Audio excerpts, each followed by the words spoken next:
Now, when you're thinking about your father, I suggest you do it with the emphasis on gratitude, because in essence, by the time you're as old as you are, every person in this room is old enough to be the parent of their own experience, which means you emphasize what you want by bringing your attention to it over and over.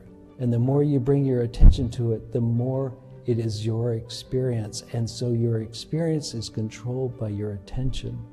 And you become the parent of your own memories and experiences. So let's choose gratitude and lay off the criticism.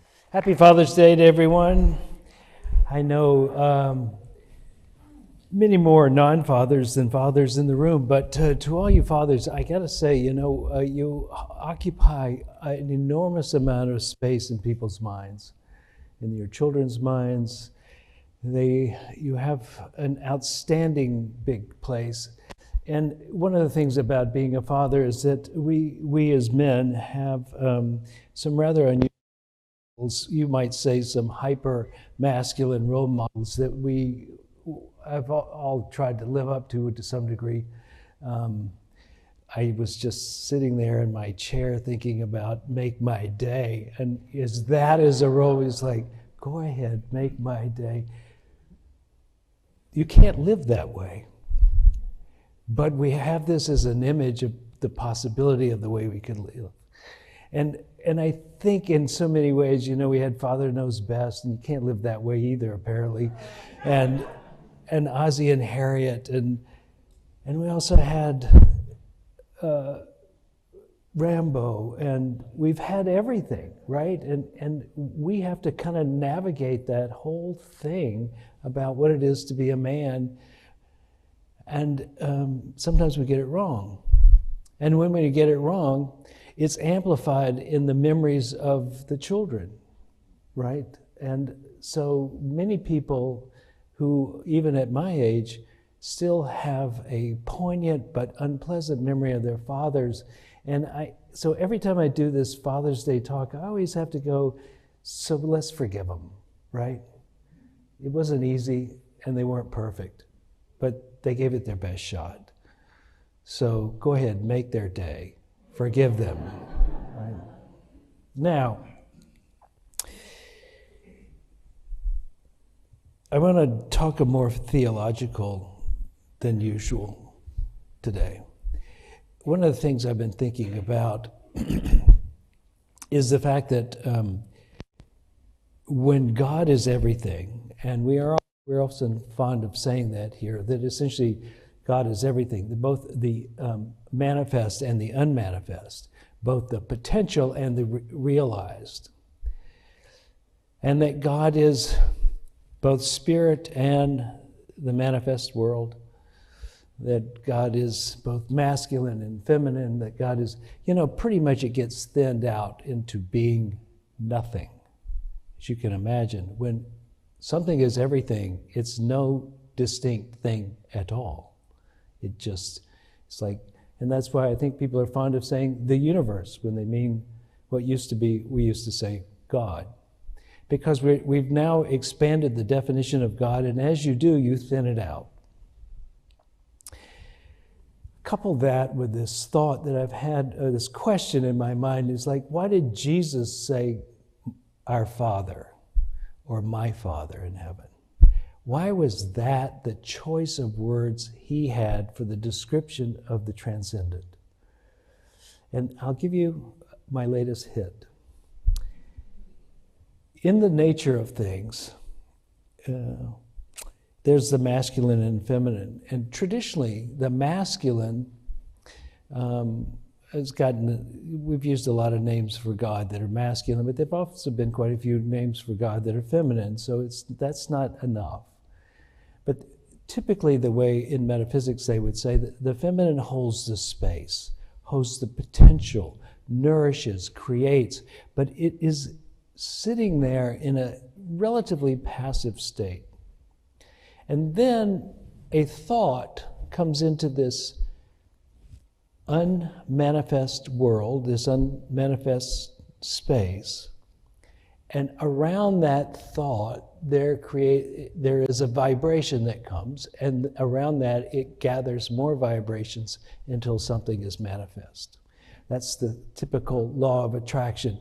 The vibration of the word or the being accretes to it more substance. Substance becomes reality, reality becomes physical, and it manifests in your world. Now, if the feminine is holding the space, what the masculine is that thing in the middle, that snap, that crack, that vibration to which things happen. Now, interestingly enough, at the time of Jesus, in a much more patriarchal world, but much less scientific world, it was thought that the Father brought the whole being into the woman's womb, that the woman's womb was a receptive fertile ground for a small homunculus, which is a little being that was implanted there, and that grew into the human being.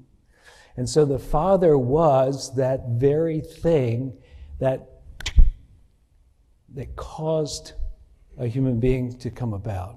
And, as we know today, it's not that way. It takes both DNA, both of them come together, and really it definitely grows inside the woman's womb, but the whole of it is much more complex than a little being was planted in there. And so at the time of Jesus, the Father would be the creator that put it in there.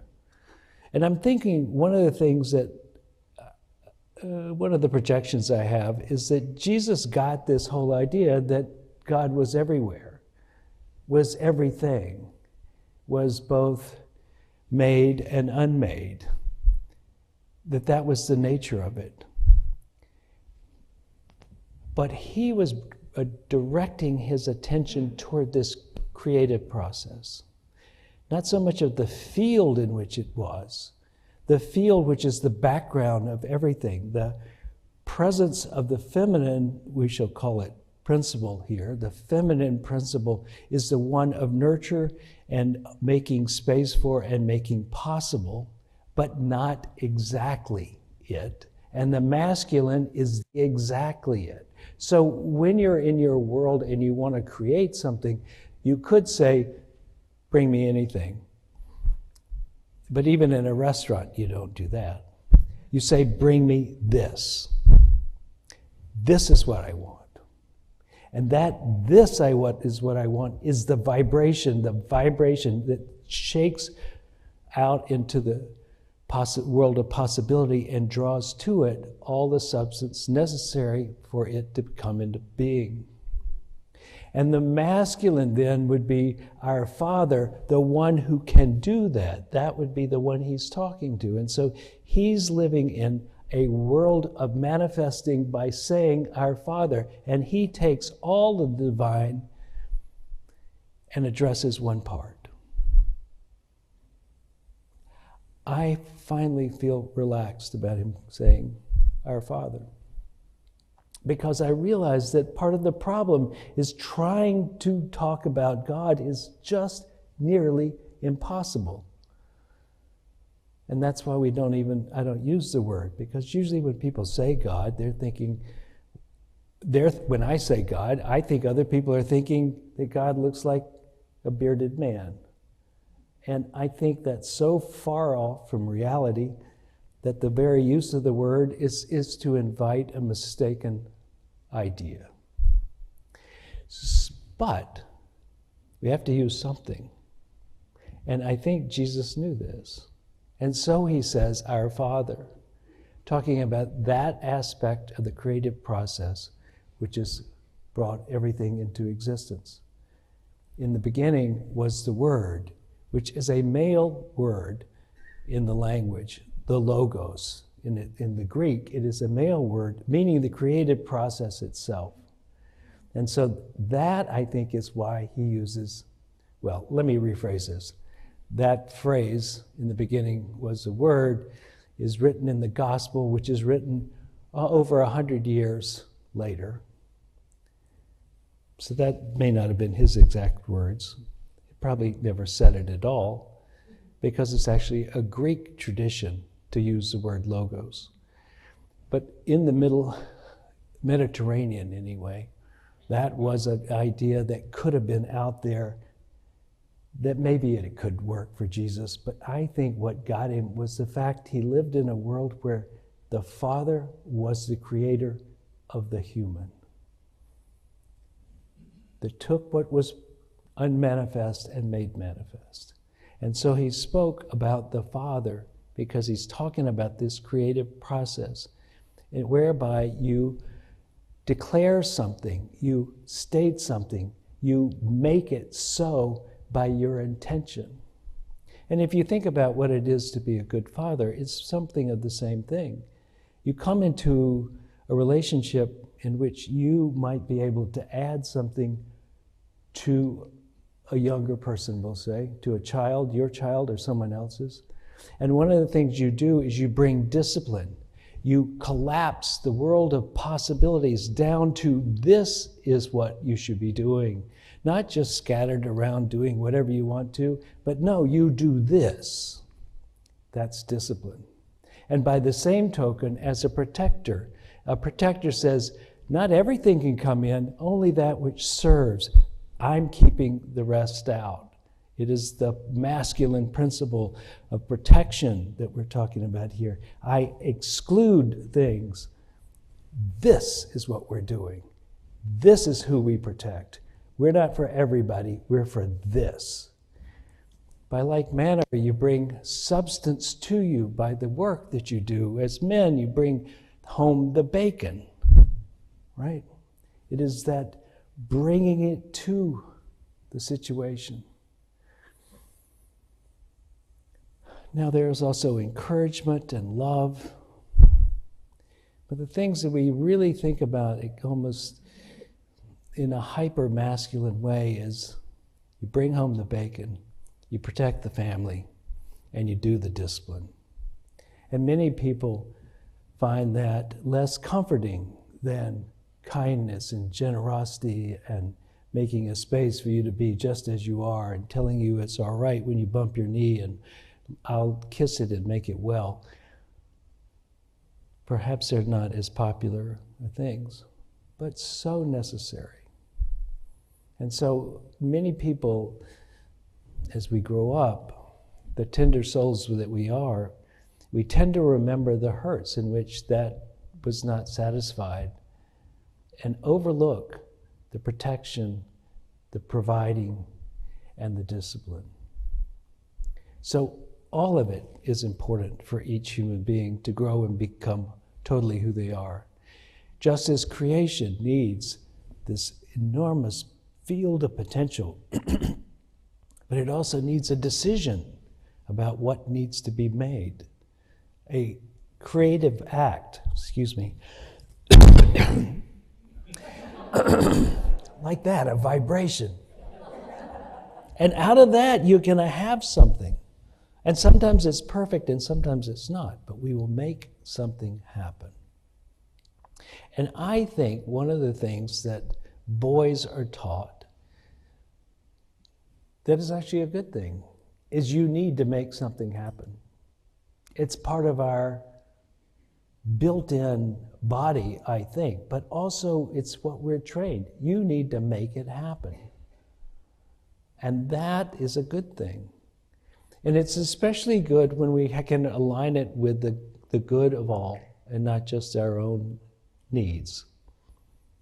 It's a little trickier, for sure, to be able to weave what is good for the community or for your family with what is good for you.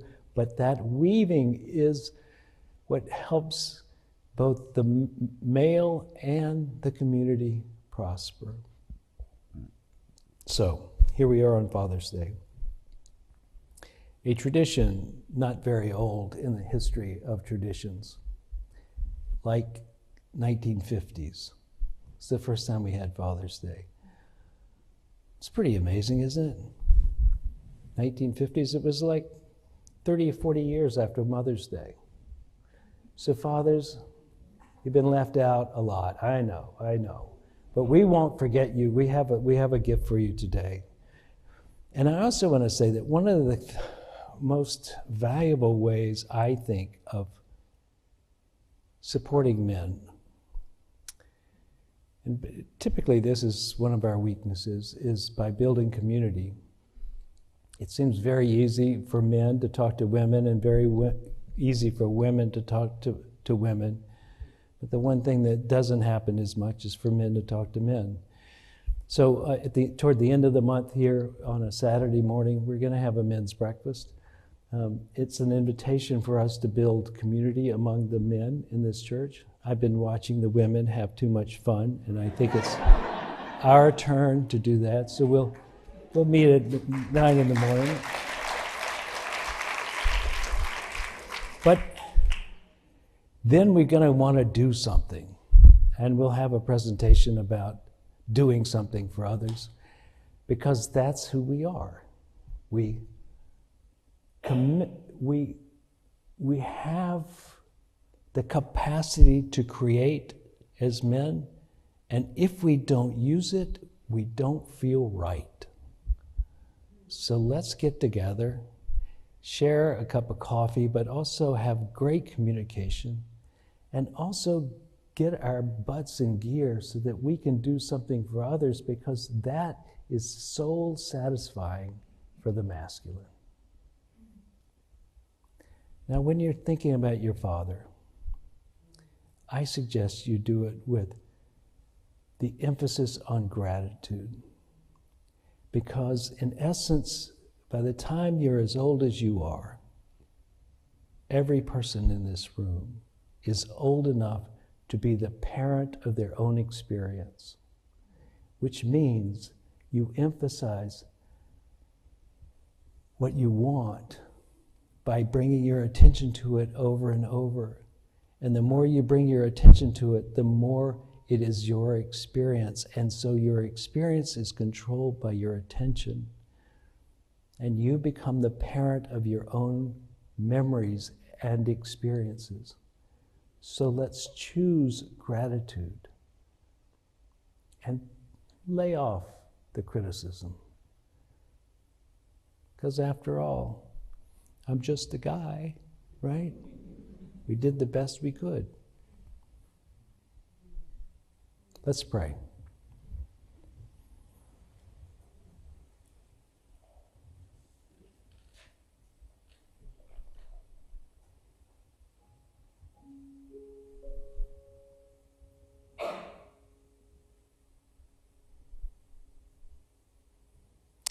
Take a breath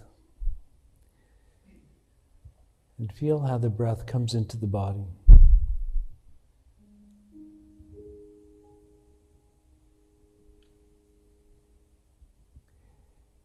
Take another breath and feel how the breath goes out the body.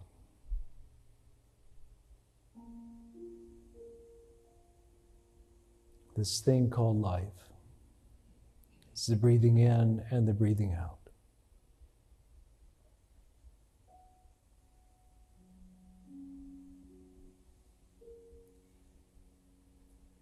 Know that as we are very complex, both masculine and feminine in each of us.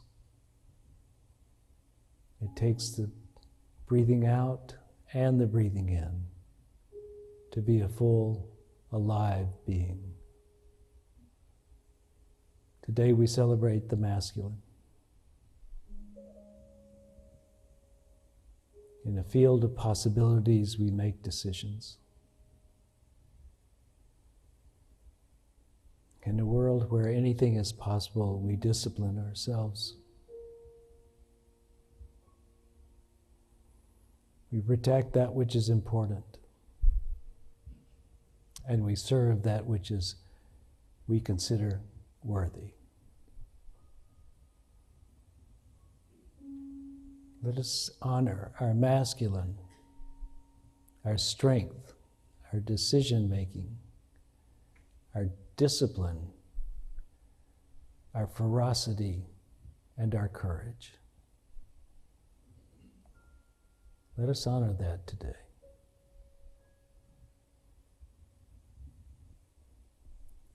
For as it was said in the Bible, and he made them male and female.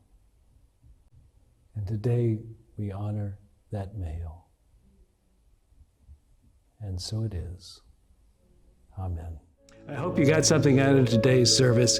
We intend to bring you things that will help you in your life become more of who you want to be, give you the freedom of forgiveness and the hope of expectancy that your life will unfold in a way that brings you joy, happiness, and is a contribution to the world. If you would like to contribute to this ministry, please go to unitytriangle.org, hit the donate button, and it will lead you into an easy way of doing that.